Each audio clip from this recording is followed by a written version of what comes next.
Vâng, thưa các bạn, Thanh Long Vlog xin tiếp chương thứ 3, Phật giáo hòa hảo. Đức Huỳnh giáo chủ. Như mọi người đều biết, ở Nam Việt Nam có hai đạo mạnh nhất là Cao Đài giáo ở miền Đông và Phật giáo hòa hảo ở miền Tây. Đức Huỳnh giáo chủ mở đạo nhằm năm Kỷ Mão 1939 cho đến nay, trong vòng 60 năm, mà thời kỳ rất ngắn đối với đạo giáo khác. Thế mà hấp dẫn một số tín đồ không thể tưởng tượng. Hầu hết các tỉnh miền Tây, đa số dân chúng đều quy ngưỡng theo đạo Phật giáo hòa hảo. Bản thân của Đức Huỳnh giáo chủ, Ngài vốn xuất thân là một người ít học. Cứ được biết thì Ngài học đâu đến lớp 3 trường làng, và mãi đâu ốm mà không theo đuổi được nữa. Bỗng một hôm, Ngài được sáng tỏ phi thường đến các hàng cự nho ở trong thôn. Các nhà Tây học ở khắp nơi một khi đến hầu chuyện với Ngài đều phải ngạc nhiên trước sự thông minh phi thường của Ngài. Đối chiếu tư tưởng để nhận thấy chỗ liên hệ giữa Đức Phật Thầy Tây An, ông Sư Vải Bán Khôi, với Đức Huỳnh giáo chủ, cũng như đem đối chiếu những tư tưởng đồng nhất giữa ba ngài. Trước hết, ta nhận thấy rằng trong phái Phật Thầy, các ngài một khi lâm phàm cứu thế đều xưng khùng xưng điên, ý chừng đối lại người đời xưng khôn xưng lanh, thường khi một Phật tiên thần thánh. Mặc dầu xưng khùng xưng điên, nhưng đối với những người có thiện căn, các ngài không hẹp lượng mà chẳng cho biết rằng khùng điên của Phật của Thầy, chứ không phải của người lãng trí. Đây là một đoạn ông Sư Vải Bán Khôi xưng khùng xưng điên. Điên này, điên Phật điên Thầy, chẳng sợ ai rầy nên nói cù nhây. Ta hãy xem đoạn văn dưới đây của Đức Huỳnh giáo chủ thì sẽ thấy chỗ đồng nhất tư tưởng. Bởi chữ khùng của Phật của Thầy, chứ không phải của người đảng trí. Bởi khùng điên của Phật Thầy, cho nên rõ tiên cơ, đoán biết âm dương kết liễu.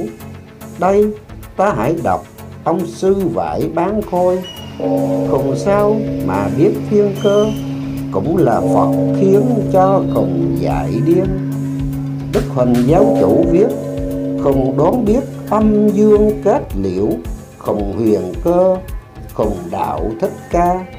Ông Sư Vải Bán Khôi viết: hết đây đến nước Dị Kỳ, dỗ dành thiên hạ vậy thì chẳng an.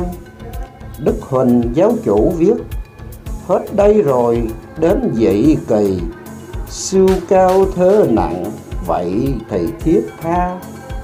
Ông Sư Vải Bán Khôi: chừng nào nước chảy đông nguồn, một thầy ba tớ hết đường lao đao. Nào khi vắng bụi bay tuôn, một thầy ba tớ chẳng buồn lại vui. Đức Huỳnh giáo chủ: khùng trời ba tớ một thầy, giảng dạy dạy đầy rõ việc thiên cơ. Sư Vải Bán Khôi: Huệ Lựu Ký tả một bài, viễn ban châu vận hậu lai kháng tường. Huệ Lưu Bút Ký tả rồi, đặng cho thiên hạ dấu sôi để đời. Đức Huỳnh giáo chủ: đừng thấy ngu dại mà khi, Thầy là Huệ Lựu tứ thì huệ tâm. Sư Vải Bán Khôi: tôi đâu mà có ăn thân, bây giờ Phật biểu tôi qua nước Tần. Mến là mến nghĩa hòn lân, thương là thương lấy vạn dân mắc nàng. Đức Huỳnh giáo chủ dạy đạo chánh vì thương Nam Việt, ở Cao Miên vì mến Tần Hòn, trở về Nam Đặng có sửa sang, cho thiện tiến được rành chân lý. Đừng ham nói nọ nói này, lặng yên coi chủ điên này là ai. Cảm thương ông lão bán khói, yêu vì dân chúng chẳng nài nắng mưa. Đức Huỳnh giáo chủ khùng này quê ngụ núi Sam, còn điên chẳng có chùa am dưới này. Thương Lê Thứ bày tường trong đục, mặc ý sai nghe phải thì làm. Lời của người dị tịch núi Sam, chớ chẳng phải bày điều huyễn hạt. Cảnh thiên trước thêm tho nồng nặc, chẳng ở yên còn xuống phàm trần. Ấy vì thương trăm họ vạn dân, nên chẳng kể tâm thân lao khổ. Giả quê dốt khuyên người tỉnh ngộ, giả bán buôn thức giấc người đời. Rằng ngày nay có Phật trời, kẻo dân chúng nhiều người kiêu ngạo. Xuống mượn xác nhằm năm Kỷ Mão, buồn xóm làng cứ ghét điên khùng. Nếu trẻ già có biết thì dùng, chẳng có ép có nài bá tánh. Thử hỏi khi đọc đến đoạn này, tín đồ nào của Đức Phật Thầy Tây An chẳng nhận ra Đức Huỳnh giáo chủ là ai? Chắc cũng có người hỏi về sự trùng hợp nói trên, mà Đức Huỳnh giáo chủ là ông sư vải bán khôi, lại vừa là Đức Phật Thầy Tây An chuyển kiếp. Trên đây người đọc hãy đoán và xét lại giảng về tận thế. Ông sư vải bán khôi viết: Hạ Ngương Giáp Tý bằng nay, cơ trời đã khiến lập đời thượng ngương. Đức Huỳnh giáo chủ Hạ Ngương nay đã hết đời, phong ba biến đổi, dời gian gia can. Đời Hạ Ngương nhiều người hung dữ, nên xảy ra lắm sự tai ương. Hoặc là chữ Vinh Hoa giờ chớ có màng, bởi giả tạm của đời Ngương Hạ. Khuyên răng trần thế một nhà, tuồng đời sắp hạ bằng ni rõ ràng. Độ ấy mà trợ tế nhân dân, vì thế Ngài lâm phạm nhằm khi thế gian đương gặp lúc não nòng. Xuống dương thế dạo chơi Lê Thứ, thấy ba gia gặp lúc não nùng. Ngài cho biết Ngài xuống thế lần này rồi mà nào ai có hay. Chim ô đà giữa cầu ngân, người xưa trở gót mấy lần không hay. Ngài cho biết Ngài đã xuống An Giang, tức là tỉnh Châu Đốc, trong miền Nam nước Việt. Tây phương trở gót quá xa đàn, thương xót Nam Kỳ lại An Giang.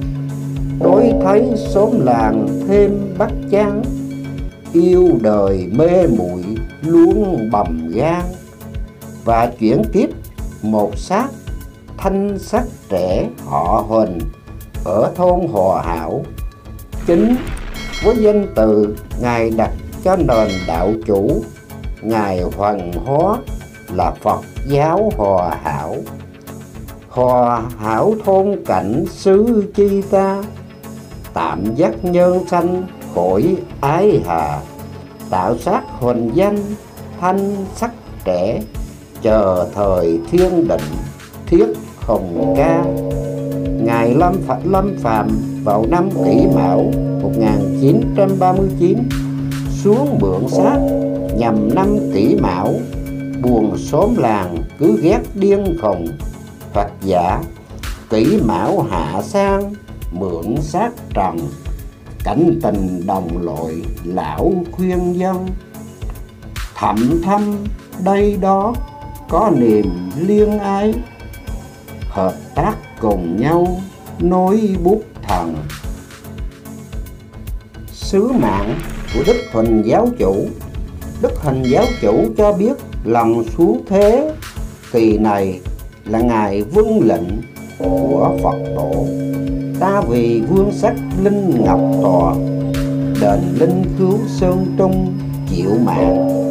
Ngài cho biết Ngài xuống thế gian và truyền diệu pháp cho đời, cải tà quy chánh. Ngọc Hoàng Phật tổ nấy sai ta, xuống cứu thế gian nẻo vây tà. Hiệp sức tớ thầy truyền diệu pháp, cho đời thấu rõ đạo ma ha. Tuy là nương dựa non tầng, ngày sau thế cuộc xoay vòng về Nam. Câu này ám chỉ trong một quyển kiếp, chuyện kiếp của ông sư vải bán khôi ở nước Tần, nhưng cũng về Nam, vì nước Nam sẽ là cõi trung ương. Cõi trung ương luân chuyển về Nam, mở hội thánh chọn người trung hiếu. Bởi hội thánh sẽ mở tạo trung ương, cho nên các vị Phật tiên đều xuống thế ở Việt Nam. Nước Việt Nam nhằm cõi trung ương, sau sẽ có Phật tiên xuống thế. Vâng, thưa các bạn, Thanh Long Vlog xin dừng video vì lý do là còn rất nhiều tập nên cũng đã dài. Và Thanh Long Vlog xin kết thúc chương 3 và đến chương 4 là sứ mạng Đức Huỳnh Giáo Chủ. Thanh Long Vlog xin kết thúc và xin các bạn một đăng ký rung chuông để xem hết những 2 tập của Tận Thế và Hội Long Hoa, cuộc tổng hợp tư tưởng các đạo giáo, Cơ Đốc giáo, Phật giáo, Cao Đài giáo, Phật Thầy Tây An, Phật giáo Hòa Hảo, các bậc dị nhân và các nhà bác học. Vâng, kết thúc video, Thanh Long Vlog xin kính thân chào các bạn. Chúc tất cả các bạn sức khỏe, hạnh phúc và đón xem những video kỳ tới là sứ mạng Đức Huỳnh Giáo Chủ. Vâng, Thanh Long Vlog xin thân chào và xin cảm ơn các bạn.